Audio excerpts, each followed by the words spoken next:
Hi guys, it's Rich from pitlanes.com, and today I'm driving. I'm just gonna talk and rant maybe a bit about stuff, but I'm driving the Mclaren 650s. Sorry, there I got a notification. I was reading. Driving the Mclaren 650s GT3 around Silverstone on Assetto Corsa, and I was linked to an article on pretend race cars. I don't really pay much attention to it because it all seems a bit daft for the sake of it and edgy for being edgy, the sake of it, you know. But whatever. But I read about the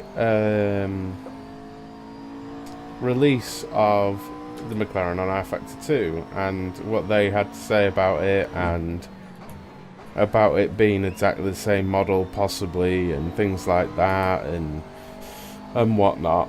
Now, it's probably a possibility, like, I don't know, the inner workings and things like that. And then they posed the question, should people be asked to pay for, if it is the same model in two sims? Yes, is my answer. Because even if it is exactly the same, and my justification is Studio 397 have to still pay for licensing and still have to pay out money, and every other, I think, every other sim out there, even if moddable, has DLC packs. So just because rFactor 2 haven't done that previously doesn't mean they shouldn't. They've got a business to run, you know. So, you know, they go, McLaren, how much? And McLaren tell them, and then they've got to find that money somewhere. And rFactor 2 for years now has not had this DLC policy, and while the content it's delivered, in my opinion, is great, it's not necessarily what people want, and there's a reason, you know.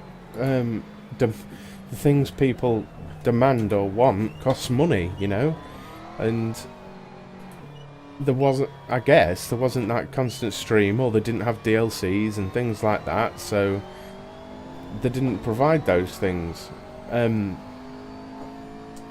But should they pay twice for the same car? Well, it's personal choice as well, isn't it? No one's holding a gun to your head to make you pay twice, you know.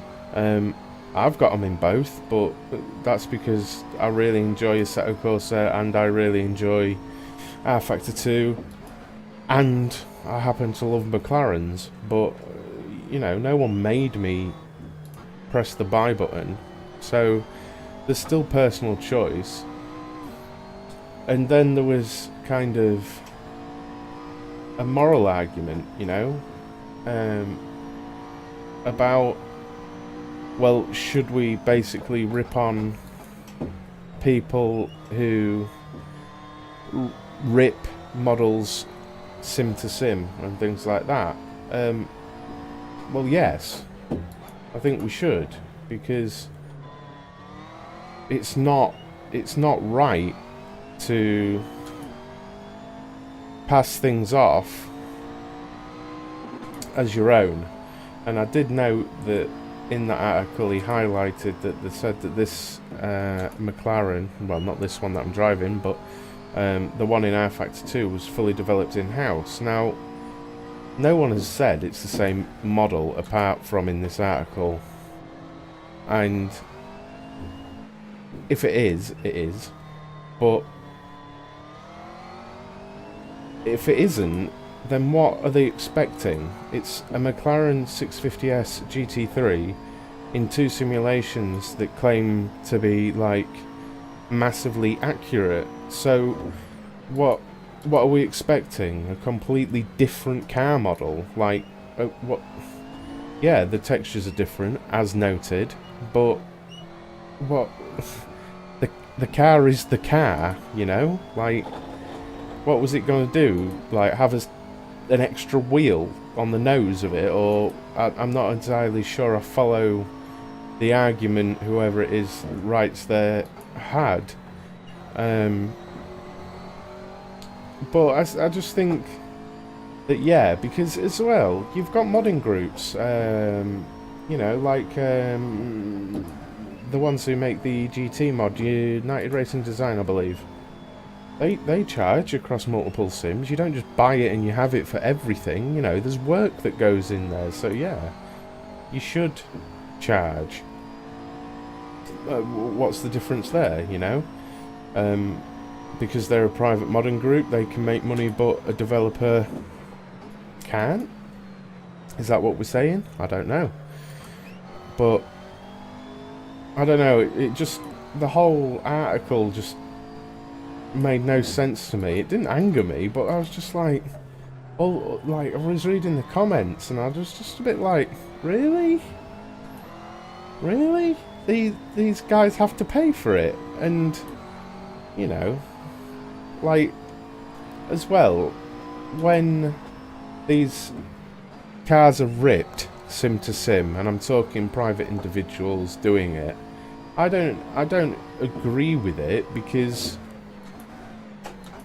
someone else has worked on that, and there's still work that goes into ripping them across. And my experience, having driven a few of them, it's generally a pointless exercise anyway, because you end up with a severely inferior car. I don't think, I could be wrong, but I don't think I've ever driven a ripped mod and thought, you know what, that's incredible. In fact, I say this being pretty sure I put a video up the other day on R Factor 2 where I think it was a ripped mod I was driving at Dubai Autodrome. I'm not sure because I've had it on my hard drive for bloody ages. But I don't know. It just was a bit silly to me, the whole article, and confused as to some of the comments. Like, what do you want from the guys over at Studio 397? Do you want them to carry on licensing things no one ever licenses, and then so it just gives you more ammo to rip on them for not having the cars that you're ripping them for getting now? Like, I don't know.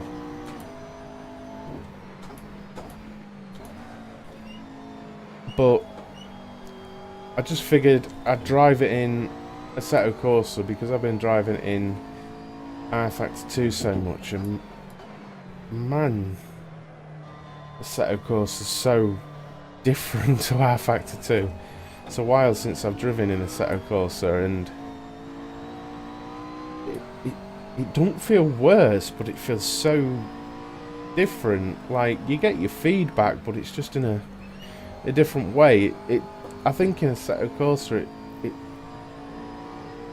I kind of feel like the connection between me and the track is rigid, whereas in R Factor 2 I get the feeling of there being a spongy, almost tyre-like thing between me and the track. But that's not to say this feels disconnected. That's what I'm saying, it's just different. But it's been a while since I've made a video where I've just sort of ranted and things. But I kind of wanted to throw it out to the viewers of Pit Lane's videos. What do you think? If it's the same model, do you begrudge paying twice? And have you paid twice? And I'm not for a moment saying it is, because I've got no inside information or anything about that kind of thing. But, and how do you feel about ripped content? Like, I think it's cool to see things sim to sim, But like I say, my experience suggests it's generally pointless because they tend to be crappy when it's ripped. Or do you think it's a totally bespoke, totally individually done new model at Studio 397? It would be very nice to get a comment from someone there confirming or dismissing it. I mean, my opinion is kind of like, well, it could be a mod group or it could be a data dump from Mclaren. Oh, and I've just died. What a shame. It could be a data dump from Mclaren where they give all the data and then, you know, the developers develop it. But I'm not sure. Don't really know. But is it an interesting one? I'm not sure. I just got kind of annoyed and I just keep spinning now. So I'll leave it there, guys, but I'd love your input. I'll link the article in the description. Please like, comment and subscribe, or dislike if you don't like it. That's all good. And I shall see you soon. Cheers. Bye.